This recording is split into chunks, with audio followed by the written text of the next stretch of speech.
दोस्तों, बॉलीवुड अभिनेत्री विद्या बालन ने हाल ही में अपनी बॉडी को लेकर बात की और बताया कि एक समय ऐसा भी था जब वो अपने शरीर से ही नफरत करने लगी थी, जिसकी वजह से वो काफ़ी बीमार रहती थीं। बॉलीवुड अभिनेत्री विद्या बालन ने बॉलीवुड में कई ब्लॉकबस्टर फिल्मों में अपनी अलग पहचान बनाई है। उन्होंने अपनी एक्टिंग से ये साबित कर दिया है कि कला के आगे हर चीज़ छोटी है।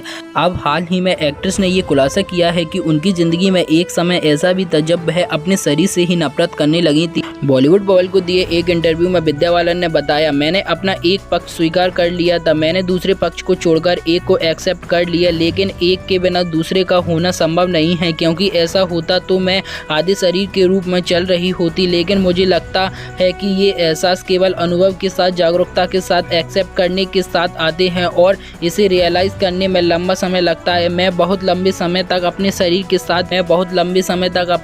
साथ एक जंग लड़ रही थी, क्योंकि मुझे ऐसा लगा जैसे मेरा शरीर वो शरीर नहीं है जिसकी दुनिया ने मुझसे अपेक्षा की थी या मेरी माँ ने मुझसे अपेक्षा की थी। विद्या ने आगे बताया, मैं हमेशा इससे जूझती रही। कुछ समय बाद मुझे एहसास हुआ कि मैं शरीर का दुरुपयोग कर रही हूँ, मैं शरीर से नाराज हूँ और अक्सर बीमार पड़ रही हूँ। क्योंकि भले ही यह छोटी मोटी समस्या हो, लेकिन लगातार कुछ ना कुछ परेशानियाँ बन रही हैं, क्योंकि आप अपने शरीर को लगातार अस्वीकार कर रहे हैं।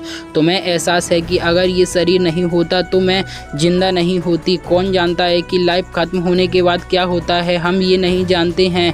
तो अभी के बारे में बात करें, मैंने कई साल अपने शरीर से नफरत की है और मेरा ये पूरा समय बर्बाद हो गया। फिर बाद में मुझे एहसास हुआ कि ये शरीर नहीं होता तो मैं यहाँ बैठी नहीं होती।